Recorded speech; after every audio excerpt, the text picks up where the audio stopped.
बिल्कुल आपके सामने खड़ा करूंगी, बिल्कुल आपके सामने खड़ा करूंगी, बिल्कुल आपके सामने, है ना। आप विश्वास करिए, ऐसे नहीं, ऐसे कोई किसी को मार के ऐसे नहीं भाग जाएगा। और वो पैर तोड़ दिए होते, मैं उनको पूरी जिंदगी लेके बैठी होती, मैं क्यों जान से मारे। दोनों पैर तोड़ दिए होते, उनका हाथ भी तोड़ दिए होते, और उनकी जान छोड़ दी होती। मैं पूरी लाइफ उनको लेके ऐसे ही पूरी जिंदगी काट लेती। ये जो वीडियो अभी आपने देखा, ये उत्तर प्रदेश के बाबा योगी आदित्यनाथ के गढ़ का है, जहां पर एक व्यक्ति को छोटी सी कहासुनी यानी कि मामूली से एक्सीडेंट के बाद भीड़ ने इतना पीटा कि उसकी मौत हो गई।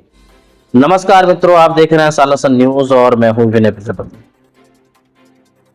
ना तो उत्तर प्रदेश गुंडागर्दी से कम हो रहा है, ना ही उत्तर प्रदेश रेप से कम हो रहा है। आए दिन रेप के आंकड़े तो बढ़ते ही जा रहे हैं, लेकिन साथ ही साथ गुंडागर्दी भी अब चरम पर है। मनीष सिंह नामक व्यक्ति को, कारोबारी मनीष सिंह नामक व्यक्ति को भीड़ ने एक मामूली से एक्सीडेंट में जान से मार दिया। बताया यह जा रहा है कि शायद आपसी रंजिश के चलते इस घटना को अंजाम दिया गया। मनीष सिंह जब अपनी पत्नी अंकिता सिंह के साथ जा रहे होते हैं तो रास्ते पर एक महिला का उनकी गाड़ी से एक्सीडेंट हो जाता है। आसपास की पूरी भीड़ के द्वारा भी बताया गया है कि महिला को किसी प्रकार की कोई चोट नहीं आई थी, लेकिन उसके बावजूद भी उसको अस्पताल में पहुंचा दिया गया था। लेकिन कुछ 15 लोगों ने मिलकर मनीष सिंह को इतनी बुरी तरीके से पीटा कि उनकी सड़क पर ही सांस बंद हो गई। हालांकि उसके बाद उनको अस्पताल तो भेजा गया। इलाज के दौरान मंगलवार को उनकी मौत भी हो गई। लेकिन रोती बिलखती वो अंकिता सिंह पत्नी किस तरीके से शासन प्रशासन से सवाल पूछ रही है, न्याय की भीख मांग रही है। 8 लोगों के खिलाफ नामजद रिपोर्ट भी दर्ज हो चुकी है, लेकिन क्या कोई बड़ा एक्शन लिया जाएगा?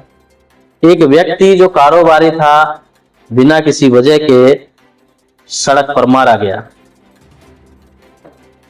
उस महिला की चीख पुकार सुनकर वहां आसपास जो भीड़ है, उस भीड़ की आंखों में भी आंसू आ गए। महिला किस कदर सड़क पर पड़ी हुई रो रही है, बिलख रही है। आसपास लोग आकर उसको सहानुभूति तो दे रहे हैं, लेकिन महिला का कहना है कि उनके हाथ पैर तोड़ दिए होते, दोनों पैर तोड़ देते, दोनों हाथ तोड़ देते, मैं जिंदगी भर उनको लेकर बैठी रहती, चल जाता, लेकिन कम से कम जान से तो नहीं मारते। बताया गया है कि कुछ ही दूरी पर पुलिस स्टेशन भी है वहां पर, लेकिन अब बहुत देर हो चुकी है।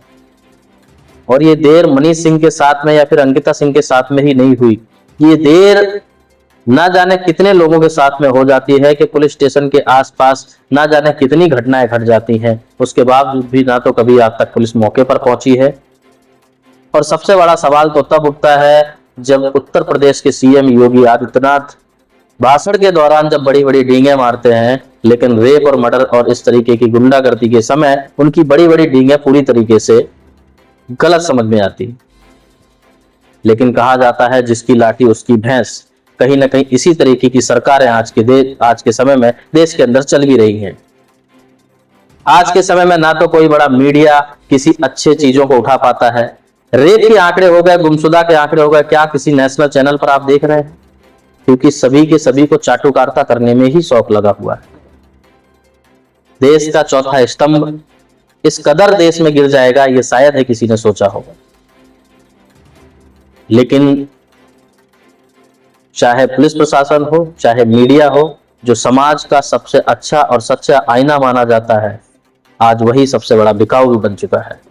जो देश के रियल सवालों को पूछने से बचता है, पुलिस प्रशासन अपने काम से बचती है, मीडिया अपने काम से बचती है, सब या तो जेब भरते हैं या फिर सरकार के तलवे चाटते रहते हैं। इस तरीके की घटनाएं देश में लगातार होती रहती हैं, लेकिन ना तो कभी कोई ठोस कदम उठाया जाता है, ना ही कार्रवाई की जाती है। उस पत्नी को अब किस तरीके से और क्या न्याय मिलेगा जिसकी पूरी दुनिया ही उजड़ गई? उस परिवार का क्या होगा जिस परिवार को चलाने वाला वो व्यक्ति अकेला था?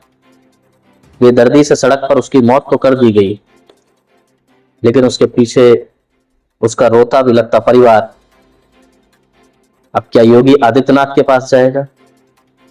लेकिन लोगों की मौतें हमेशा होती रहती हैं, क्या सरकार उन सभी की जिम्मेदारी लेता है? एक भी ऐसा कोई केस अगर आपके पास मौजूद हो तो हमें जरूर कमेंट बॉक्स में बताएं। जय हिंद, जय भारत। ये देखिए, कल रात को मनीष नामक व्यक्ति हैं जो कि फूलपुर में अमराहा गांव के निवासी थे और उनका कल एक एक्सीडेंट हुआ था। वो 4 पहिया वाहन में चलाकर आ रहे थे। एक एक्सीडेंट उनका थोड़ा सा हुआ था जिसमें एक महिला को पैर में चोट आई थी। उनका उपचार कराया गया, लेकिन उस इंसिडेंट से जो आसपास के लोग थे उन्होंने उनके साथ, महिला के जो परिजन थे उन्होंने मनीष जी के साथ काफी मारपीट की। मारपीट के बाद इलाज के लिए उनको जब अस्पताल भिजवाया गया तो उनको मृत घोषित कर दिया गया। तो अभी इसी कारण से गांव में तमाम फोर्स लगाई गई है ताकि सुरक्षा की दृष्टि से सब ठीक रहे। केस में मृतक के घर वालों ने तहरीर दी है और उसमें 8 लोगों को नामजद किया गया है, कुछ को अज्ञात में रखा गया है। उसमें से 2 लोगों की अरेस्टिंग हमारे द्वारा ऑलरेडी हो चुकी है। बाकियों के लिए टीम लगी है और उनकी भी शीघ्र ही सारी कार्रवाई पूर्ण हो जाएगी।